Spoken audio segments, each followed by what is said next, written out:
Amani ya Mwenyezi Mungu iwe pamoja nawe, Mwalimu Rakim, pamoja na wanafamilia wote wa Rakim Spirit. Mimi naitwa Ibrahim na binafsi namshukuru Mwenyezi Mungu kwa ajili yako, kwa sababu umekuwa ukitoa hekima na maarifa ya siri kwa namna ambayo ni rahisi sana kuelewa. Umekuwa ukitoa vitu vyenye thamani kubwa ambavyo havipatikani kwa urahisi, na wengi wale wanaojinadi kwamba wana uwezo nao ama wanavitoa kwa siri sana ama kwa uficho.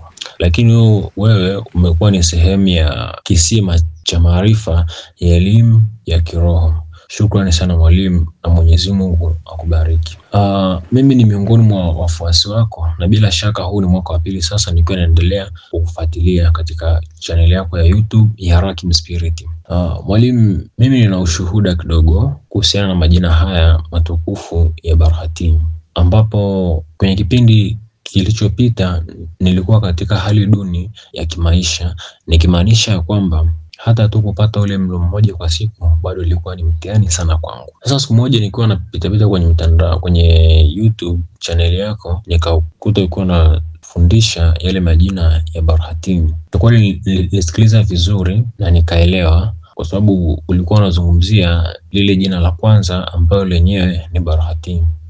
Nilisikiliza kwa makini na kuamua kuanza kulifanyia kazi, maana miongoni mwa kazi zake ulisema kwamba ikiwa kama mtu atalitamka jina hili kwa idadi fulani ndani ya siku 40, basi Mwenyezi Mungu atamfanyia wepesi katika riziki zake. Sasa kutokana na dhiki niliyokuwa nayo, nikaamua kulifanyia kazi. Baada ya kuanza zoezi hili, ndani ya wiki za awali yalitokea mabadiliko makubwa sana kwangu, ambapo nilijikuta kwamba kuna baadhi ya vitu ambavyo nilikuwa nikivipenda ama ambavyo nilikuwa nikivifanya, lakini ghafla nilianza kuvichukia na kuacha kuvifanya.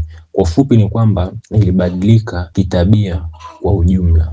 Kuna baadhi ya tabia ambazo nilikuwa nazo ambazo hata mimi mwenyewe kwangu ilikuwa ni changamoto, lakini baada ya kuanza kufanya zoezi hili nilifanikiwa kuziacha. Lakini pia faida nyingine ambayo nilioipata ilikuwa ni kwamba licha ya kuwa na utimamu wa akili, uwezo mkubwa wa kufikiria na kutatua changamoto, lakini ufahamu wangu ulikuwa ni kama vile umefungwa. Lakini baada ya kuanza kutamka jina hili, nikajikuta kwamba ufahamu umefunguka na nikaanza kupata maono ya miaka 5 hadi miaka 10 ijayo na kuona ramani kamili ya maisha yangu. Wakati mwingine ilikuwa ni kupitia ndoto, wakati mwingine ilikuwa hata tu nilikuwa nimekaa hivi, nilikuwa nikisikia kama vile sauti ama kama vile najisemesha mimi mwenyewe na nafsi yangu. Lakini kabla sijazimaliza hizi siku 40, hali ya kimaisha ilianza kuwa nzuri, kwa sababu nilikuwa na uhakika wa kupata japo hata ile milo 3 kwa siku. Kutoka kupata mlo mmoja hadi kupata milo 3. Kwangu mimi namshukuru sana Mungu kwa ajili yako. Lakini pia kabla ya kumaliza, kuna ndoto ambayo nilipata ambapo hadi leo bado inanichanganya na sijafanikiwa kuifahamu kwamba hasa ilikuwa inamaanisha nini. Ambapo ilikuwa ni majira ya usiku, mimi nilikuwa niko ndani, lakini nilivyokuwa niko ndani mlango nilikuwa nimefunga, ila nikaona kwamba wapo watu nje ambao wanakuja kwenye mwelekeo wa mlango wangu. Yaani nilikuwa ndani nimefunga, ila nikajua pasipo kuona kwa macho ya kawaida, nikajua kwamba kuna wageni wangu ambao wanakuja kwangu. Nikaenda nikafungua mlango, nikatoka nje, nikawasubiria kwa nje. Walipofika kwa nje, wale wageni walikuwa kwa 3, walikuwa ni Waarabu, ambapo walikuwa wanalingana kwa kimo na wote walikuwa wamevaa kanzu nyeupe pamoja na vilemba.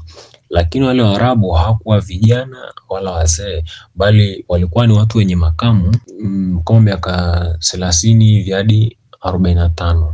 Lakini wale Waarabu wote 3 walikuwa wamebeba sahani, ambapo ndani ya zile sahani yalikuwepo mawe tofauti. Baadhi ya mawe ukiangalia vizuri unaweza ukasema ni dhahabu, na mengine yalikuwa na rangi tofauti kama vile nyekundu, kijani, blue. Ila sasa yale mawe yote yalikuwa yakiwax mwangani, yalikuwa yaking'aa sana. Wale jamaa tangia walivyokuja hawakunisemesha, isipokuwa walinikabidhi tu zile sahani na wao wenyewe wakaondoka. Pale pale nikashtuka. Hadi leo bado sijajua kwamba ndoto hii hasa inaashiria nini na mimi nifanye nini. Kwa hiyo naomba msaada mwalimu katika hili. Lakini pili, nimesikia kwamba haya majina ya Barahati huwa yana dua yake, lakini hadi leo bado sijafanikiwa kuifahamu hiyo dua. Sasa nilikuwa naomba mwalimu, ikikupendeza, kwa rehema Mwenyezi Mungu aliyokujalia, basi unipatie ufafanuzi katika dua hii ya majina haya matukufu ya Barahati. Lakini pia mwalimu, nilikuwa na swali lingine kwamba hivi watumishi hawa wa majina haya ya Barahati wana uwezo wa kuhamisha vitu kutoka kwenye ulimwengu wa kiroho na kuja kwenye ulimwengu wa nyama, nikimaanisha kwamba wana uwezo sawasawa na wafalme ama wale viumbe ambao wako kwenye ranki ya juu, ambao hata ukimwambia kwamba anahitaji fedha ana uwezo wa kukupa wakati huo, ama hawa ranki zao ni ndogo ama wao wako chini, kwa hiyo wanafanya tu mambo ya kawaida. Kwa sababu mara kadhaa watu wengi wanapowafundisha hawa watumishi wa majina haya kulenga sana sana kwenye masuala ya kiuganga na si kwenye maisha ya kawaida kwa watu ambao si matabibu. Sasa mwalimu, naomba unisaidie katika hili. Shukrani na uwe na siku njema mwalimu.